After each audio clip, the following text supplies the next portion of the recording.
Hello IT family, very good morning. ఈరోజు మీ ముందుకు ఒక స్పెషల్ వీడియోతో అయితే వచ్చేసామన్నమాట. సో ఇదొక సర్ప్రైజ్ వీడియో, ఎవరికో కాదు మా అమ్మకి. ఇప్పటికొచ్చి నా ప్రెగ్నెన్సీ విషయం అయితే మా అమ్మకి ఇంకా చెప్పలేదు. అంటే డైరెక్ట్గా ఇంటికి వచ్చినప్పుడు లేకపోతే మేము అక్కడికి వెళ్ళినప్పుడు సందర్భం చూసి డైరెక్ట్గా చెప్తేనే బాగుంటుంది అని అయితే వెయిట్ చేస్తున్నాం అనమాట. ఫైనల్లీ ఆ రోజు అయితే వచ్చేసింది. సో మా అమ్మ అయితే ఇంటికి రాబోతుంది అనమాట. సో ఇప్పుడు అయితే చెప్పబోతున్నాం. చూడాలి తన రియాక్షన్ ఎలా ఉంటుందో. మోస్ట్లీ నేనైతే ఏం ఎక్స్పెక్ట్ చేయట్లేదు, ఎందుకంటే అంత ఎక్స్ప్రెసివ్ కాదు.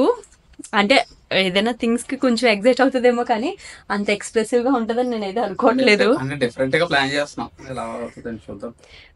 సో వీరు గారు ఏంటంటే ఒక చిన్న లైక్ ఏదో గేమ్ లాగో ఛాలెంజ్ లాగో ప్లాన్ చేసి చేద్దాము అన్నట్టు అనుకుంటున్నారు అనమాట.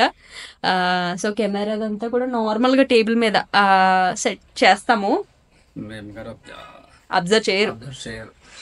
సో చూద్దాం ఏమవుతుందో, రియాక్షన్ ఎలా వస్తుంది అన్నది చూడాలి. నేను ఈరోజు వంకాయ టమాటా వండేసాను. మళ్ళీ అత్తయ్య గారు,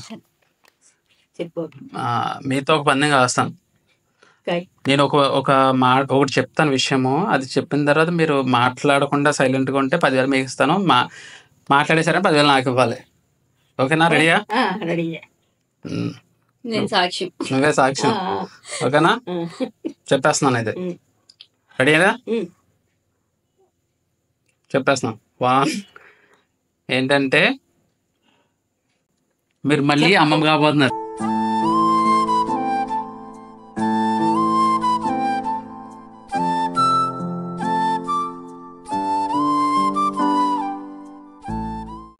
మీరు మళ్ళీ అమ్మమ్మ కాబోతున్నారు.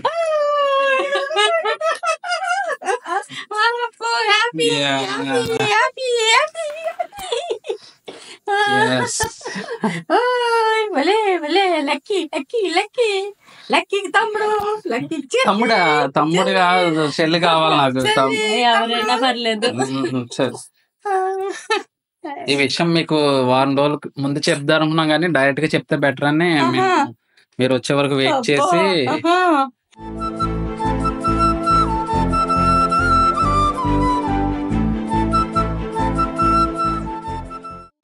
వాంతులు అంటే నేను అనుకున్నాను, కడిగి వచ్చా కారులో ఊపికేమో అలా వాంతులేమో అనుకున్నాను నేను.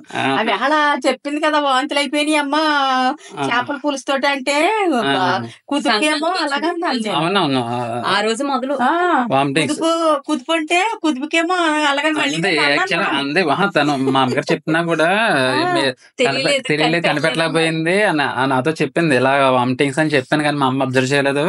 నేను చెప్తున్నాను కదా కుదుపుకేమో అనుకున్నాను బాబు. ఒకవేళ కారైనా కుదిపే అన్నది కదా, అలాగని నిన్న కూడా అన్నాను నీకు వాంతులు ఎలాగైనాయే, నేను ఆర్టీసీలోనే వస్తున్నాను అప్పుడే కుదిపలేదు కదా అన్నాను. అవును, ఆర్టీసీ కూడా కుదిపలేదు, కార్లో ఎలాగ కుదిపి వచ్చిందే అన్నాను, కానీ ఇలాగని గమనించలేదు.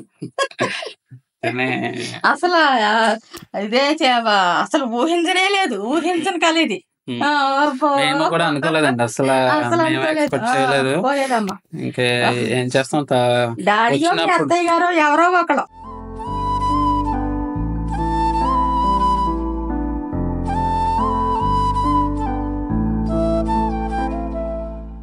ఆడపిల్ల అయితే మీ అత్తయ్య గారు, డాడీ ఆ మగపిల్లాడు అయితే డాడీ.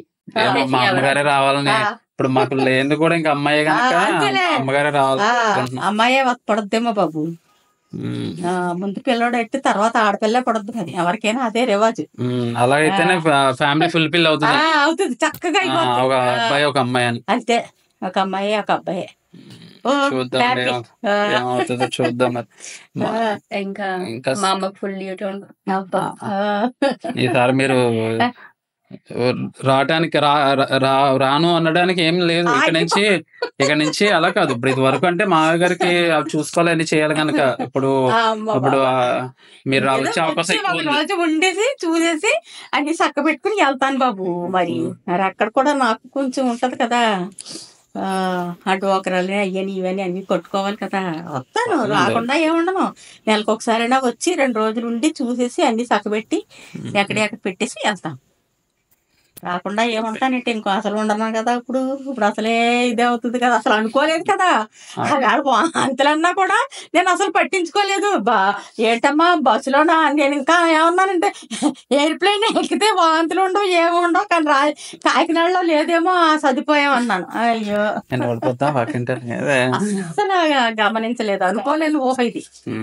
ఆ, సో మీరు అసలు 10,000 రెడీ చేసుకోండి. మీరు ఓడిపోయారు. మీరు ఓడిపోయారు. ఓడిపోయారు. 10,000 అంతా అడిగే అంతా అంతే. అయ్య బాబాయ్ అంతా మీదే, ఇక నేను చేసుకోవడం ఏముంది ఏమా, అంతా దాందే, దాని ఇష్టం. అక్కడైనా ఎక్కడైనా ఇదే రాణి. ఓ ఇప్పుడు ఒక కొత్త అమ్మాయి కదా. కొత్త కదా ఎంజాయ్, ఇదేనా అదేనా అంతా దాందే. అలా కూర్చుంటాను అన్ని అదే చక్క పెట్టుకోవడం. ఓకే. Good good good.